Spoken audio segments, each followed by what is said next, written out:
win in their 2023 home opener against the New York Yankees, 7-6, in front of 45,017, which is the largest crowd in 5 years. I hope you all had a great time today in downtown Baltimore at Oriole Park at Camden Yards. I hope you had fun at Pickles, celebrating opening day. I hope you had fun at the Tailgoat. I also hope you had fun with Baltimore around town. I heard that there were some awesome events going on before the game. But the Orioles win 7-6. CNL Perez got the win in relief.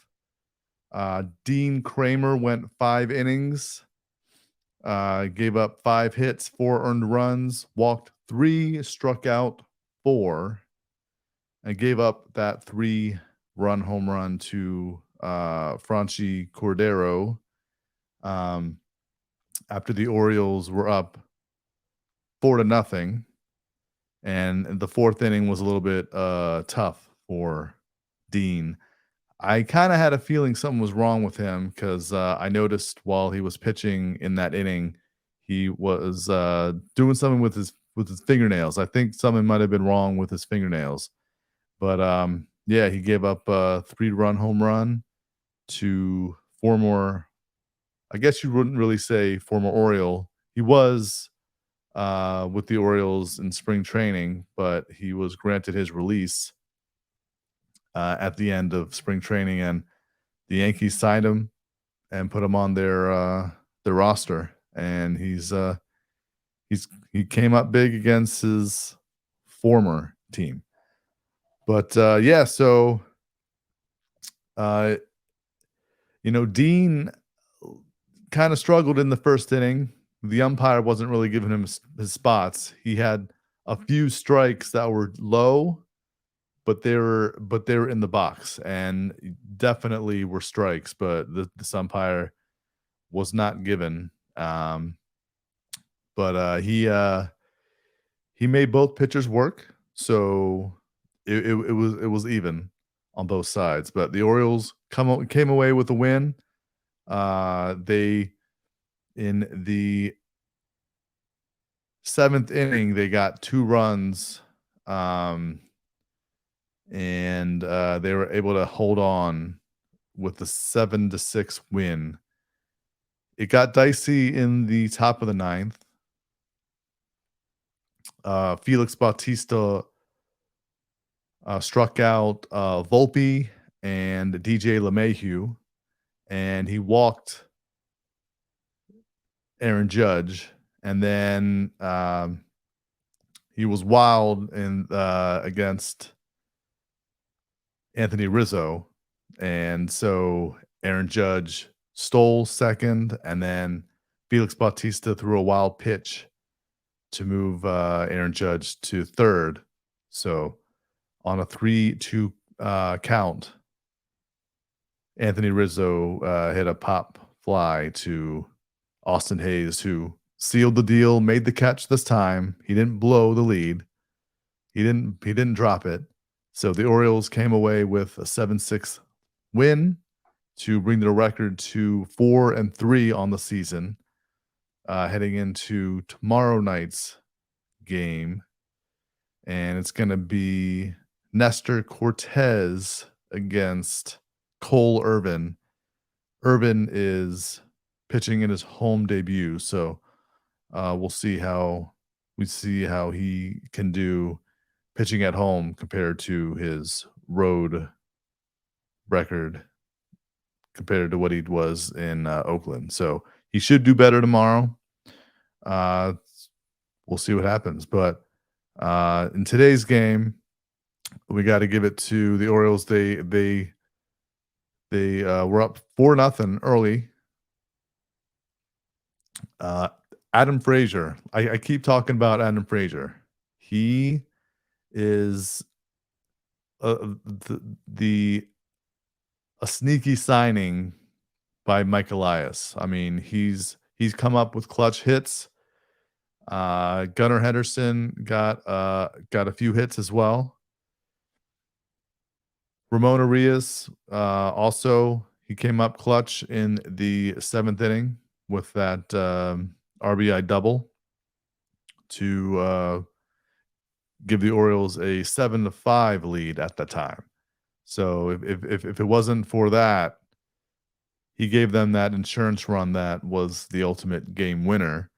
But we also have to, um, thank Yankees reliever, um, Jimmy Cordero, for being a little bit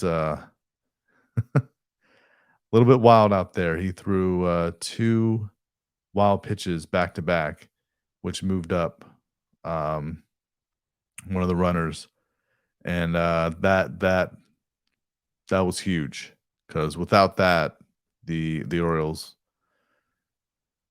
might have ended up losing. But with those 2 runs in the 7th inning, that was the ultimate, um, difference maker.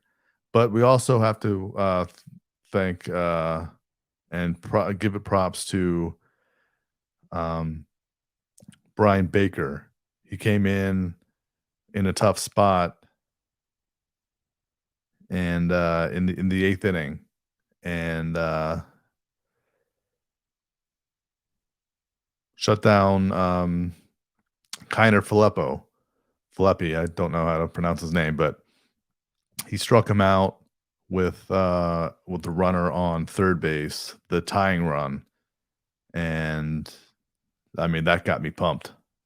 I mean, that was, yeah, he struck out, yeah, Kiner Falefa. Yeah, he struck out Kiner, to end the 8th inning. So if if it wasn't for, Brian Baker, the O's might have ended up losing depending on, the situation because there's it seems like, this season, like early on in Boston, they got runs early. The Orioles got runs early, and then they were shut down for the rest of the game. Like they didn't really score much after that. And it seemed like this game as well. Like they got up 4-0, and they were held in check until the bottom of the 6th after the Yankees ended up getting the lead 5-4. So it's a problem with the Orioles. They need to consistently get more runs throughout the game. They can't, get runs early and then just get shut down. They have to keep grinding away, and that's been a problem uh, so far this season. The 2 in Boston, and then today. I mean, in Texas, you know, they didn't really score that many runs on Monday. It was 2-0. They won 7-2 on Tuesday, so it's just, in Boston and today where they score early and they get shut down, but at least this time, that they were able to overcome those struggles with the bullpen. Um, but yeah, I mean, this is a great game. Let's see. The only player in the lineup that didn't get any hits was Cedric Mullins, but Adley Rutschman, he walked twice.